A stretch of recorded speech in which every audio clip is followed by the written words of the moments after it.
पाहताय प्रहार टीव्ही, सत्यमेव व्रतम। राज्यातील 2 मतदारसंघात विधानसभेसाठी पोटनिवडणूक होत असून बारामती विधानसभा निवडणूक बिनविरोध करण्यासाठी महायुतीकडून प्रयत्न करण्यात आले। दिवंगत उपमुख्यमंत्री अजित पवार यांच्या निधनानंतर रिक्त झालेल्या येथील जागेवर उपमुख्यमंत्री सुनेत्रा पवार यांनी उमेदवारी अर्ज दाखल केलाय, तर महाविकास आघाडीकडून काँग्रेसनं आकाश मोरे यांना मैदानात उतरवलंय।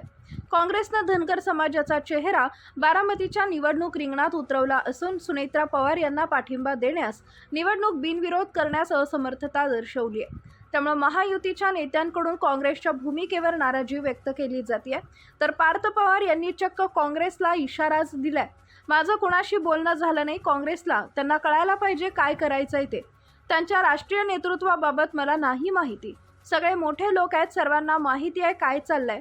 त्यांनी विचार केला असेल तर करू द्या, पण त्यांना नंतर काय त्रास होईल महाराष्ट्रात हे त्यांना दिसेल, अशा शब्दात पार्थ पवार यांनी काँग्रेसच्या उमेदवारीबाबत थेट इशाराच दिलाय। लोक विसरत नाहीत जे दादांचं प्रेम आहे लोकांच्या मनात। अशावेळी एवढ्या मॅच्युअर पार्टीनं हा निर्णय घेणं, जिथे एवढे मोठे नेते आहेत, अतिशय चुकीचं आहे। मला वाटतं की आपण कोणाला थांबवू शकत नाही, अशी वेळ जेव्हा येते तसं सामोरं जावं लागतं। आम्ही सामोरं जाऊ, आम्ही कोणाला फोन करणार नाही। जे काही नशिबात लिहिलंय ते बघू काय व्हायचंय ते। मला फक्त वाईट वाटतंय की काँग्रेसचा महाराष्ट्रात डाऊनफॉल आहे, असंही पार्थ पवार यांनी म्हटलंय। पोटनिवडणुकीसाठी उमेदवार म्हणून आकाश मोरे यांचं नाव जाहीर केलं। दिल्लीतून ही घोषणा होण्यापूर्वी उपमुख्यमंत्री सुनेत्रा पवार यांनी काँग्रेस प्रदेशाध्यक्ष हर्षवर्धन सपकाळ यांना फोन करून बारामती पोटनिवडणुकीत उमेदवार न देता पाठिंबा देण्याची विनंती केली होती।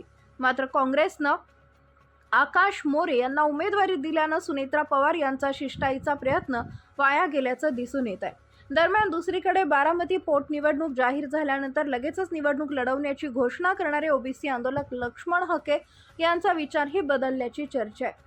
लक्ष्मण हाके हे सोमवारी बारामतीमध्ये पोहोचले, मात्र त्यांनी माघार घ्यावी यासाठी राष्ट्रवादी काँग्रेसचे मंत्री दत्तात्रय भरणे आणि धनंजय मुंडे हे लक्ष्मण हाकेंच्या भेटीसाठी पोहोचले।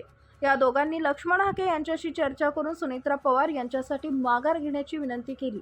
त्यामुळे लक्ष्मण हाके हे देखील बारामती पोटनिवडणुकीच्या रिंगणातून माघार घेतील अशी शक्यता आहे।